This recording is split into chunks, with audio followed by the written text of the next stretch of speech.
আসসালামু আলাইকুম।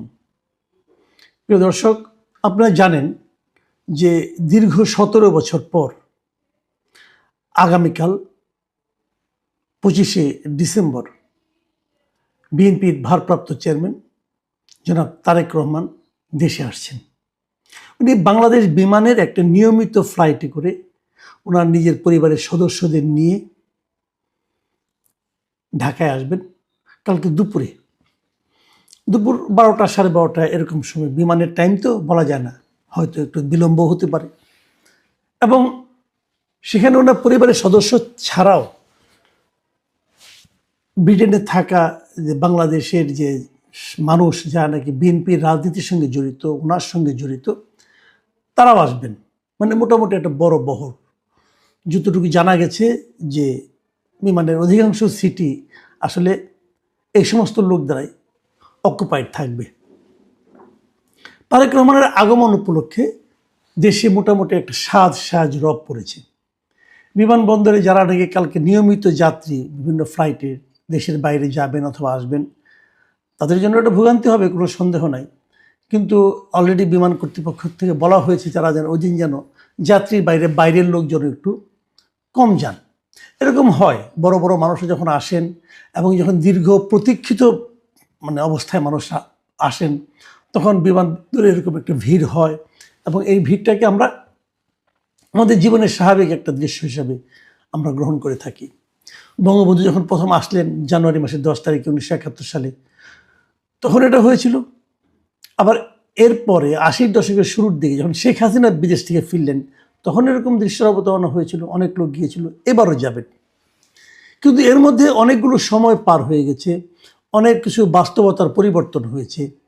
জনাব তারেক রহমান এই দীর্ঘ সময়টা যুক্তরাজ্যে অবস্থান করেছেন এবং সেখানে উনি খুবই সচল এবং স্বাভাবিক এবং সক্রিয় অবস্থায় ছিলেন। ওখানে বসে উনি ওনার দলকে পরিচালনা করেছেন। এখন তো ইন্টারনেটের যুগ, উনি নিয়মিত সবার সঙ্গে ভিডিও কনফারেন্স করেছেন, দলকে নির্দেশনা দিয়েছেন, দলের নেতাকর্মীর সঙ্গে নিয়মিত মিটিং করেছেন। কাজেই ওনার অনুপস্থিতি এবং আগের যারা ছিলেন তাদের অনুপস্থিতি আসলে একভাবে বিচার করা যাবে না। এবং যুক্তরাজ্যে থাকার কারণে যারা ওনার রিসেন্ট বক্তৃতা শুনেছেন, বিভিন্ন কথা শুনেছেন, তাদের মধ্যে অনেকেই এটুকু অন্তত আমি বলতে শুনেছি অনেককে, যে তারেক রহমান ১৭ বছর আগে এখান থেকে গিয়েছিলেন, এটা যেন অন্য এক তারেক রহমান। উনি আগের চেয়ে অনেক বেশি পরিণত এবং রাজনৈতিকভাবে ওনার কথাবার্তায়, বাচনভঙ্গিতে আমরা একজন ম্যাচিউরড রাজনীতিবিদকে দেখতে পেয়েছি। তারেক রহমানের অনেক পরিবর্তন হয়ে গেছে, এরকম কথা অনেককে আমি বলতে শুনেছি। আমার প্রশ্ন হচ্ছে যে তার এই পরিবর্তনটা এখানে যারা তার দলের লোকজন আছে তাদেরকেও কি প্রভাবিত করতে পেরেছে? এটা কিন্তু একটা বড় প্রশ্ন। এই প্রশ্নে আমরা আসবো। তার আগে একটু বলে নেই যে তারেক রহমান সাহেব এসে কি করবেন। প্রথম ৩ দিনের একটা ধারণা তো আমরা অলরেডি পেয়েছি, দলের পক্ষ থেকে বলা হয়েছে। উনি 11:30টার দিকে ঢাকায় ওনার নামার কথা। আগে সিলেটে যে প্লেনটা আসবে, সে প্লেনটা আগে সিলেটে যাবে, সিলেটে যাত্রা বিরতি করে সেখান থেকে আবার ঢাকায় আসবে। তো মোটামুটি ঢাকায় আসতে তাদের সময়, যে সময়টা ধরা হচ্ছে সম্ভাব্য, সেটা হলো 11:20 11:20 দিকে। এর আগে আজকে মধ্যরাতে, এখন আমি যখন কথা বলছি তার কিছুক্ষণ পরেই উনি কিন্তু ওখান থেকে রওনা হবেন। আজকে মধ্যরাতে রওনা হবেন। তারপর আগামীকালকে দুপুরের দিকে এসে ঢাকায় উনি পৌঁছবেন। পৌঁছার পর সেখান থেকে ওখানে যারা দলের শীর্ষ পর্যায়ের নেতা যারা আছেন তারা ওনাকে বিমানবন্দরে অভ্যর্থনা জানাবেন এবং জানানোর পর সেখান থেকে উনি সড়ক পথে এভার কেয়ার হাসপাতালে যাবেন, বসুন্ধরা রেসিডেন্সিয়াল এরিয়াতে। ওখানে যাবেন এই কারণে যে এভার কেয়ার হাসপাতালে ওনার মা, বিএনপির যে শীর্ষ নেতা বেগম খালেদা জিয়া, উনি অসুস্থ অবস্থায় উনি চিকিৎসাধীন আছেন। মাকে দেখতে উনি ওখানে যাবেন। যাওয়ার আগে পথে এই ৩০০ ফুট যে জায়গাটা আছে, যেটা নতুন নামকরণ করা হয়েছে ৩৬ জুলাই এক্সপ্রেসওয়ে, সেই ৩০০ ফুটে উনি একটা সম্বর্ধনা অনুষ্ঠানে যোগ দেবেন এবং সম্বর্ধনা অনুষ্ঠানের জন্য একটা মঞ্চ এরই মধ্যে তৈরি করা হচ্ছে। মঞ্চ তৈরি হয়ে গেছে প্রায়, এখন আরেকটু সাজসজ্জা বাকি আছে। এখনই অনুষ্ঠান হবে কালকে সকালে, দুপুরে 11:20 যদি নামেন ওখান থেকে আসতে 12টা, 12:30 অথবা 1টা বেজে যাবে। তার মানে এখনও 12 ঘন্টারও বেশি সময় আগে থেকে, আজকে সন্ধ্যা থেকে ওখানে কিন্তু প্রচুর মানুষ ভিড় জমিয়েছে। দেশের বিভিন্ন এলাকা থেকে লোকজন এখানে আসা শুরু করেছে, এবং যাদেরকে তারা ঠিকঠাক মতো আসতে পারে অনেকে নিজেরা গাড়ি নিয়ে চলে এসেছে, বাস ভাড়া করে চলে এসেছে। এবং আগামীকালকে বাংলাদেশ আপনার রেলওয়ের যেটা আছে তাদেরও 10টা বিশেষ ট্রেন এই জন্য বরাদ্দ করা হয়েছে, যাতে নাকি তারা নির্বিঘ্নে আসতে পারে। এবং এই 10টা ট্রেনের যে ভাড়া, সেই ভাড়াও অলরেডি রেলওয়েকে দিয়ে দেওয়া হয়েছে, যেটা নাকি বিএনপি দিচ্ছে। মানে প্রস্তুতির কোনো শেষ নেই, এখন থেকে শুরু হয়েছে বিপুল প্রস্তুতি। তারেক রহমানকে সম্বর্ধনা জানানো হবে, এবং আসার পর উনি কী করবেন সেগুলো মোটামুটি একটা ধারণা কিন্তু পাওয়া গেছে। এই যে উনি এখানে শেষ করে, সম্বর্ধনা শেষ করে উনি গুলশানে যাওয়ার আগে বাসা, উনি নিজে যেখানে থাকবেন সে বাসাও ঠিক করা হয়েছে। সেখানে যাওয়ার আগে উনি তার মাকে দেখতে এভার কেয়ারে যাবেন, তারপরে বাসায় যাবেন। তারপরে এই দিন আর কালকে আর কোনো অনুষ্ঠান থাকবে না। তারপরের দিন মানে 26 তারিখে শুক্রবার দিন উনি জুম্মা নামাজের পর তিনি এই শেরেবাংলা নগরে যাবেন, যে জিয়ার কবর জিয়ারত করবেন। সেখান থেকে জাতীয় স্মৃতিসৌধে যাবেন, যে মুক্তিযোদ্ধা শহীদদের প্রতি শ্রদ্ধা জানাবেন। এরপর 27, ওই দিন আর কোনো পরিকল্পনা নেই। 27 তারিখে মানে শনিবারও ওনার 2টা কর্মসূচি আছে। যেমন একটা হলো উনি ওনার যে জাতীয় পরিচয়পত্র, যেটা নাকি আগে সরকার সাসপেন্ড করেছিল, বাতিল করেছিল, সেই জাতীয় পরিচয়পত্রের কাজ করবেন। এই জন্য তিনি সশরীরে রাজধানীর আগারগাঁওয়ে যে নির্বাচন কমিশন অফিস আছে সেখানে যাবেন। সম্ভবত সেখানে যাবেন, এটা এখনও কনফার্ম করা হয়নি, কিন্তু যাবেন। এবং ওই দিনই ভোটারের সমস্ত কাজ শেষ করে উনি পরে শহীদ ওসমান হাদির কবর জিয়ারত ঢাকা বিশ্ববিদ্যালয় এলাকায় যাবেন। এবং সেখান থেকে ওসমান হাদির কবর জিয়ারতের পর সেখান থেকে শ্যামলীতে পঙ্গু হাসপাতালে যে চিকিৎসাধীন জুলাই গণঅভ্যুত্থানের আহত ব্যক্তি আছেন তাদের দেখতে যাবেন। তারপর হয়তো উনি আরও একটা অনুষ্ঠান, আরেকটা প্রোগ্রামে অংশ নেবেন, সেটা এখন ডিটেল জানানো হয়নি। এই হলো মোটামুটি আগামী 3 দিনের প্রোগ্রাম। যে প্রশ্নটা আমি শুরুতে করেছিলাম সেটা হলো, এই যে উনি আসছেন এতদিন পরে, আমরা কিন্তু অনেকে ভেবেছিলাম, মানে আমি নিজেও ভেবেছিলাম যে উনি আরও আগে আসবেন।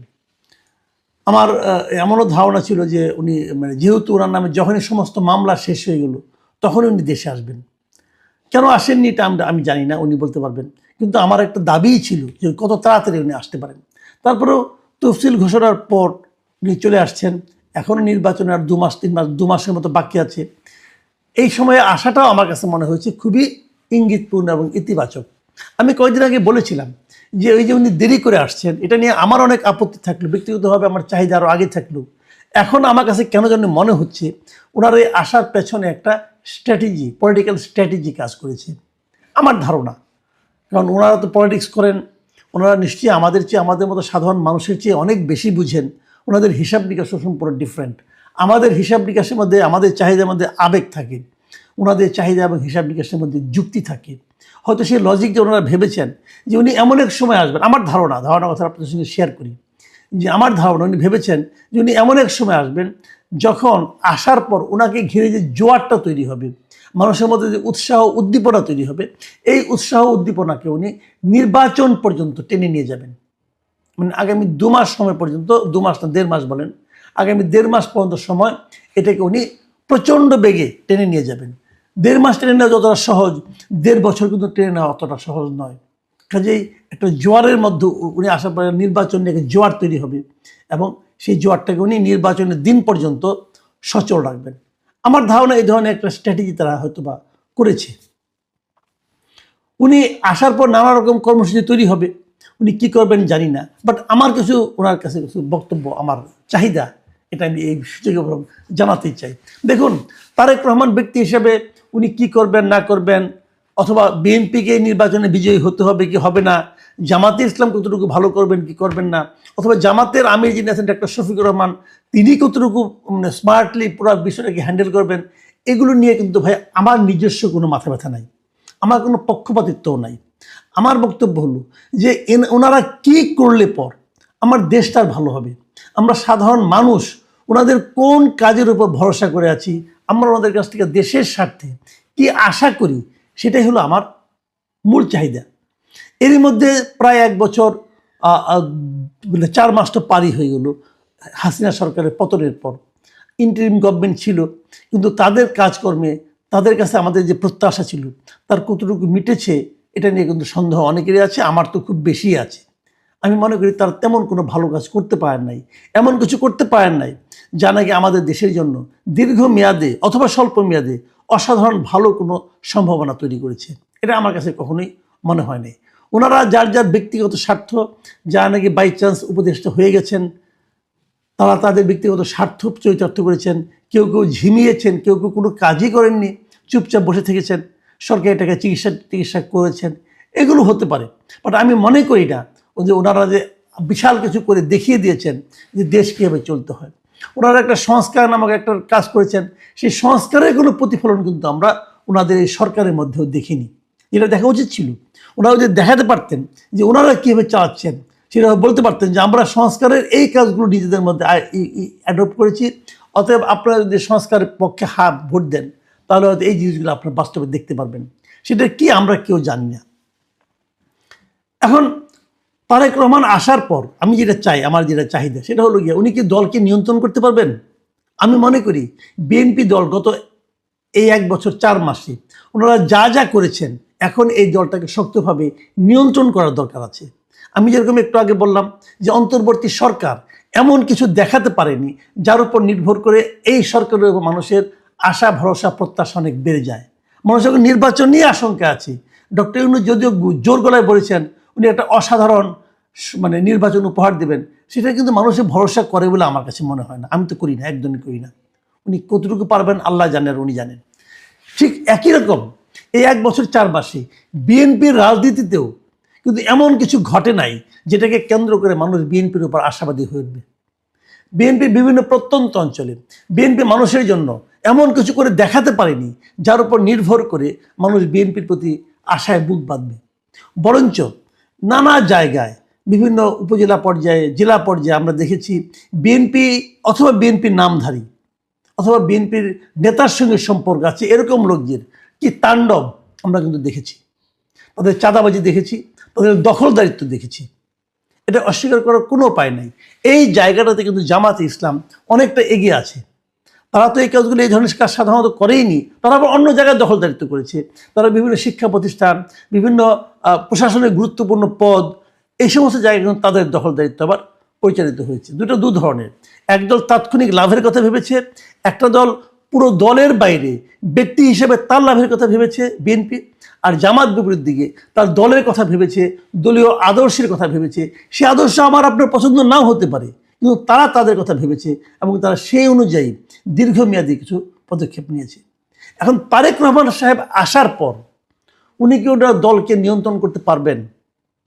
উনি কি ওনার দলকে গণমুখী করতে পারবেন? ওনার দলের বিভিন্ন আঞ্চলিক নেতৃবৃন্দের প্রতি সাধারণ মানুষের যে পুঞ্জীভূত ক্ষোভ, সাধারণ মানুষের যে বিরক্তি, সেই বিরক্তি কি উনি দূর করতে পারবেন? পারলে কিভাবে পারবেন? সেই জিনিসটা আমাদের কিন্তু জানার আগ্রহ আছে।